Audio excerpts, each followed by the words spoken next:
I have cherry picked the books that have fundamentally changed something in my brain, that has fundamentally changed something about my life. In 2020, I was in a corporate job that I hated, dreading every single day, wondering how I would be the content creator, the entrepreneur I had always dreamed of. But I didn't have the mindset, I didn't have the skills, and I didn't have the information that would help me get there. And some of the concepts in these books really gave me the confidence, the resilience, the frameworks I needed to build habits, to change my life, to start a business, to create content full time, to have structure to my day, and honestly just be a better person. That foundation allowed me to build a 6-figure freelancing business, and now has allowed me to become a full-time content creator and entrepreneur. And just to be clear, the books don't physically change your life. They give you the mental tools and the pathways in your brain to create change. And that's why I'm a big fan of reading and continual learning, which wasn't always the case. After my traditional schooling and college degree, I just was trying to get it over with and wanted to jump straight into everything I wanted to do. But there's a lot of things that you can learn from people who've done it before you. And books are just a passive way you can continuously learn without having to take a course, without having to sit in a classroom all day. And here are some of those key lessons I learned throughout my reading journey. And if you're new here, my name is Iffy. I'm 27 and I live in Dallas, Texas. Like I mentioned, in 2020, I quit my corporate job to start the life of my dreams, becoming a full-time creator and entrepreneur. So that is what I do here on my channel, giving you the tools, the resources, the lessons that I'm learning along the way. And if you like this video, be sure to subscribe so you don't miss the next one. And let me know down below what books you're reading. I'm really trying to keep this up this year of doing one book a month. And it never ceases to amaze me how much information and like gems are in these books. So let's get into it. The first book that we'll talk about is one you probably have heard before. It's called Atomic Habits. It's by James Clear. This is one I read back in 2020 or 2021,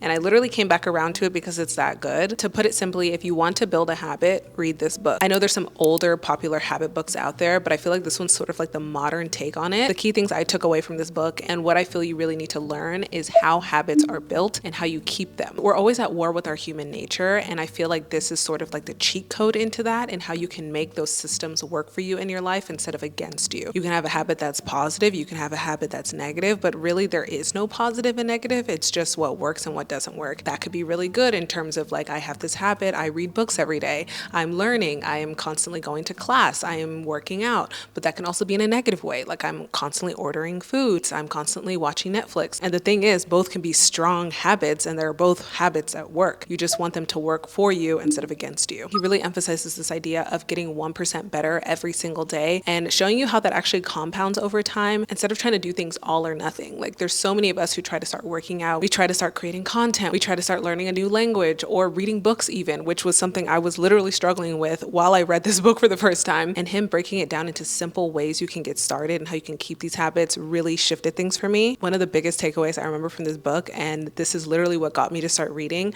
was just reading one page instead of trying to read the whole thing. Knowing I'm a slow reader, this was very helpful for me to like break things down. Like, yeah, if I can just read one page, why couldn't I just keep reading one page every day instead of trying to give myself this unrealistic goal that leads to my habits crashing and me never picking up a book again? I feel like that's a perfect example of 1% better, because if I just read one page every single day for however many days, which by the way, when you read one page, you typically want to read more. It's kind of like a trick just to get you to start doing it. You end up finishing the book, even if it takes you 2 months or 3 months, at least you finish it, as opposed to trying to read 50 pages one week and then just never picking up the book again. The framework that he talks about for a habit is that habits are broken down into 4 parts, and all 4 parts are necessary for the habit to continue. So there's a cue, there's a craving, there's a response, and then there's a reward. He literally has a diagram for this in the book, but basically there's something that cues your habit to begin. Like some of my cues, for instance, is when the sun goes down, I know it's time to start winding down or relaxing. When I turn off my lights at night, I know it's time to start getting my yoga mat out and start getting my workout clothes out, because I've built that habit over time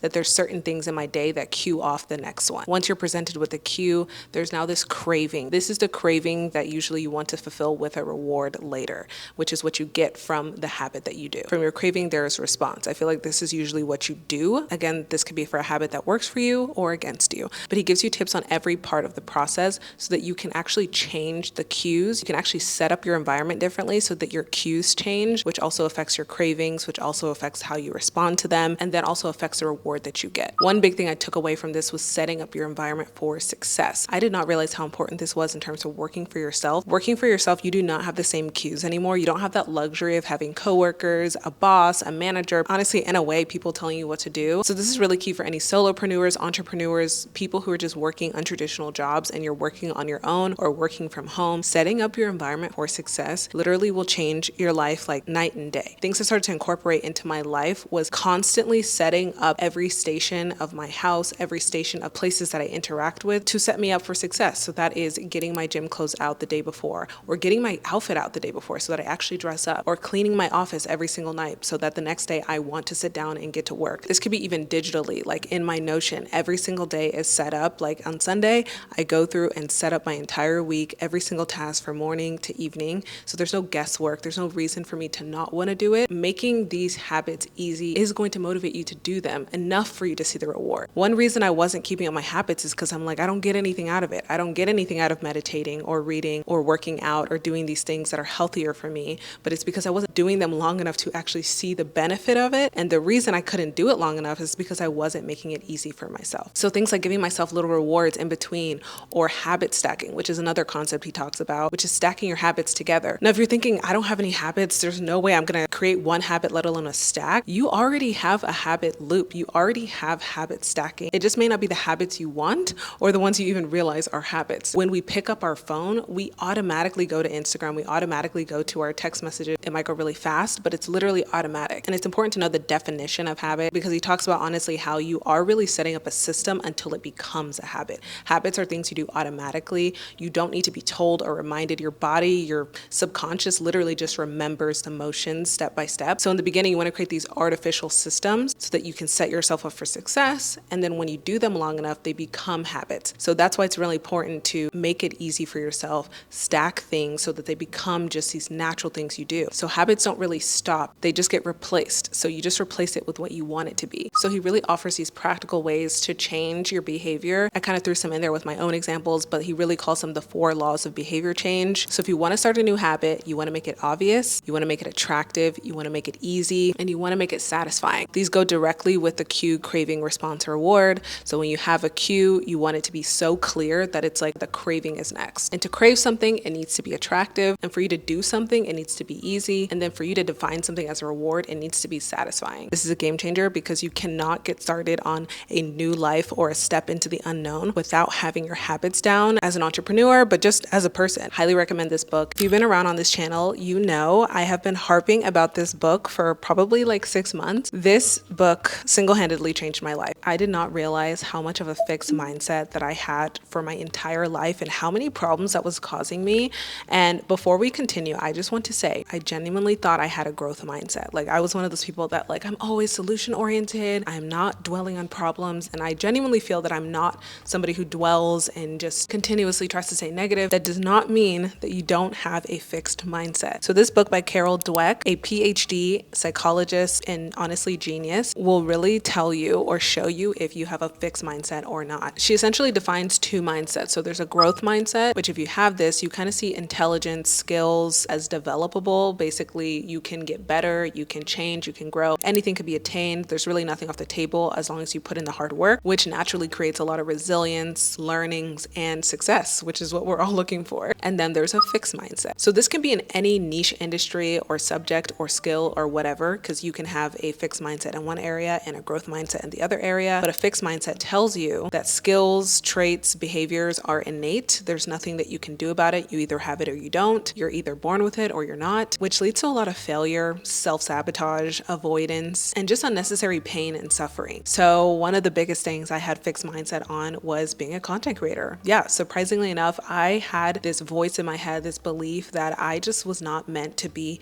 a great content creator. I would not make good content, or honestly, most of it was I would not attract a following. There's no way I could grow. It was just me. No one else had this issue. Everybody else just got it so easily. There was just something wrong with me that I could not grow a following.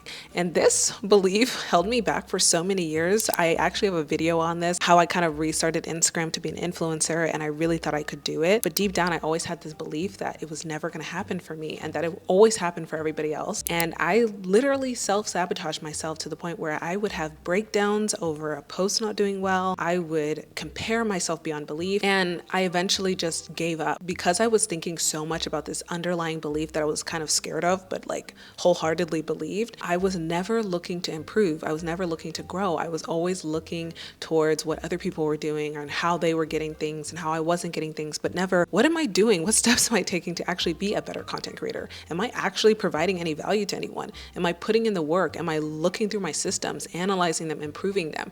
And because I wasn't doing this, of course I wasn't growing. growing. Of course, I was validating all of those beliefs about myself, and anybody giving themselves such negative talk like that on a daily basis, no matter what it is, you are going to give up. You are going to quit. So that actually leads a lot of people with fixed mindsets to kind of give themselves like a self-fulfilling prophecy of, whatever it is that they choose to believe that is true, which may not be true. They're just not putting in the effort because they're not being curious. They're not looking at what they can improve. With the growth mindset, you actually might feel the pain just as much, but you can always get back up and say, what can I get better at? What can I change? If you put in the effort and you have the failure, you actually go towards progress. And growth mindset individuals see failure as progress. They actually see that as a positive thing. They want to fail. They want to understand. She gives a lot of examples in the book about studies where they've actually tested people's mindsets. So this is students, this is teachers, these are athletes. Like, I'm not even an athlete person, but the athlete or sports section was so interesting because athletes work so long to build their careers, and it's all due to their physical ability. Like, there's people in the book she talks about that have done things for like 10,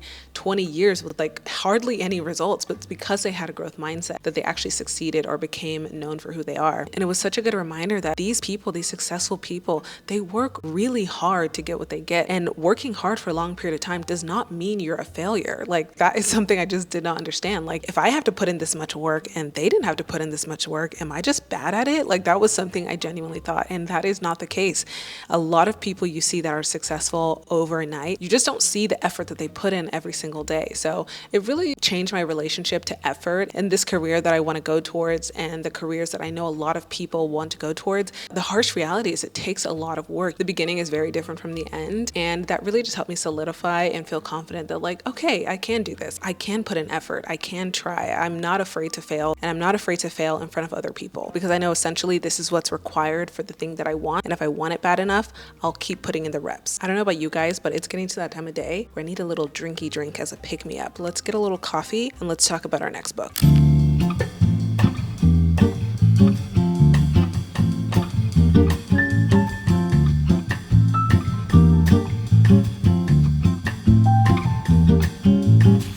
All right, I thought we would get more cozy. This next book is a perfect mix of like cozy, informational, educational, inspiring, like everything in one. You might have heard of it, but I don't hear enough hype about it. It's called The Defining Decade. If you are in your 20s, honestly, even a teenager, I would highly recommend reading this book. I believe I read this a year after I quit my job, and it made me feel so much better about the actions I was taking, and it actually made me feel proud of the actions I was taking. Honestly, it's just a wake-up call for 20-somethings that if you want to do something in your life, don't wait on it. Like, I could not agree with this message more. Well, I do feel like there's this toxic hustle culture around your 20s to be everything, do everything, and like all at once, which is not healthy or realistic. I do feel it's extremely important to work hard in your 20s for the life you want to live. And I couldn't really explain it why until she like broke down some of these concepts in this book. It's by psychologist Meg Jay. She has a PhD. She studied at UC Berkeley and worked as a clinical psychologist. So I think she really debunks the rhetoric around like your 20s being your throwaway years. I feel like a lot of us in our 20s, I'm currently 27, feel like I can mess up. I can do whatever I want. I can be reckless right now, which is true, but I think we use it in the wrong way. Personally, I think we think like, oh, that means I can party until I'm 30. That means I can, date lousy people or not really care about the job that I'm doing or keep around toxic friends. But I think we can rethink that in terms of like, maybe you should be messing up, failing, or having the wrong things, but instead for the thing that you're trying to do the most. I think we give ourselves a pass for choosing the wrong things or keeping things around out of comfort instead of growth, instead of curiosity, instead of learning. And she really breaks down how a lot of her clients who were in their 20s were, coming to her for relationship issues, for career issues, for personal development issues, and kind of like in this helpless way, like, I don't know what to do. This is just my 20s. There's nothing I can do. And she kind of like woke them up and gave them a new perspective. Like, what if you actually started using this time to build? What if you actually started using this time to learn or create the foundation that you're going to thrive off of in your 30s? And for a while, I was really ashamed that I quit. It kind of felt like I threw away everything I had worked for in my teen years. I really thought that like, I knew I want to create a business. I knew I want to be an entrepreneur. I knew I want to create content, but that'll be later when I'm 30, when I have things figured out, when things make more sense. I was always waiting for something. I don't know what I was waiting for, when actually when I quit my job and I started doing things in the real world with real clients, with real businesses, I was like, wait, that was the complete opposite of what I should have been doing. I should have been getting to work faster because this stuff takes so much time. Hey, maybe it doesn't take that long, but why wouldn't you want to have that life sooner than later? So I think when I read this book, I was like, wow, I'm actually glad I did those things. I had no intentions of actually fulfilling my 20s to its most potential, but I realized that that was the best and most successful thing I did because that's the moment I started living. Meet people, travel the world, things I've always said I wanted to do, but I never actually took the steps to do it. She talks about this story that you need to have for yourself and how she developed this story and how some of her clients kind of define this story, which you don't need to do anything. You already have a story. You just need to be able to piece it together. So she calls it identity capital. This is a concept I think everybody should look into. Google, read the book.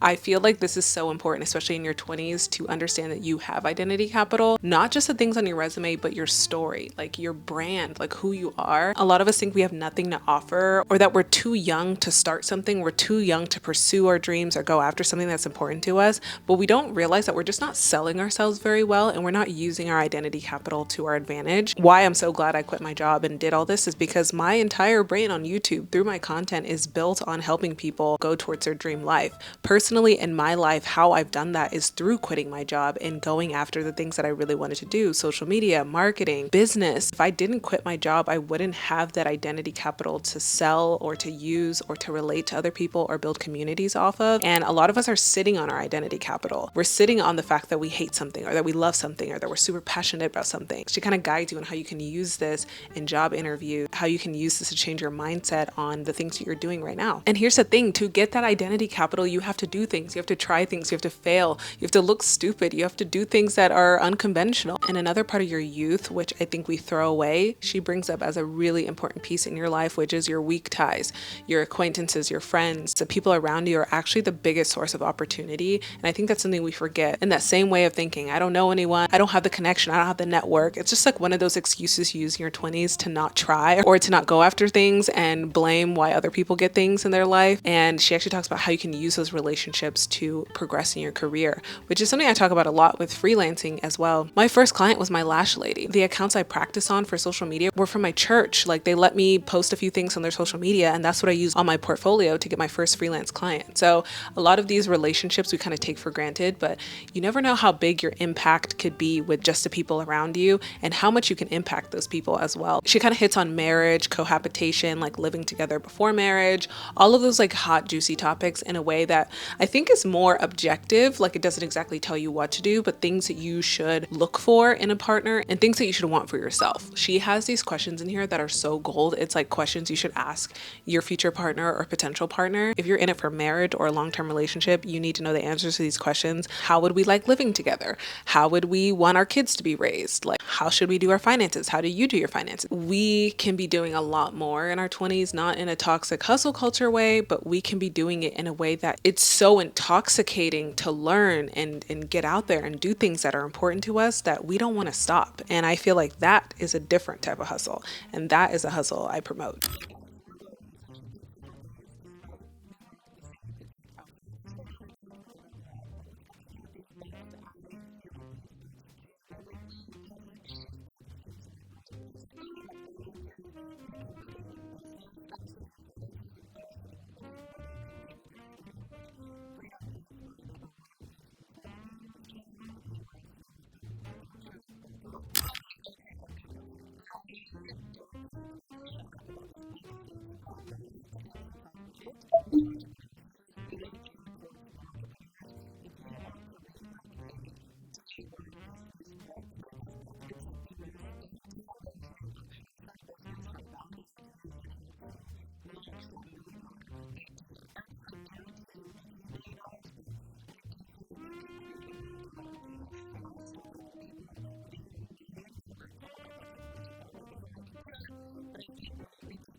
Okay, guys. I'm so sorry for the chaos. My camera died on me, my microphone died on me, everything died on me, and I didn't get to finish all the things I wanted to yap about. Also want to formally apologize for the terrible sound in my car. I really thought I was doing something there and it slapped me in the face, so I am so sorry if it's so annoying to listen to. Also, in the very first clip, I did not use my little puffy, and there's a reason you should use your little puffy, so please learn from me. But thank you guys for watching this video, and thank you for bearing with my sound. I am learning as I go, growth mindset, and I will see you in my next video. Bye!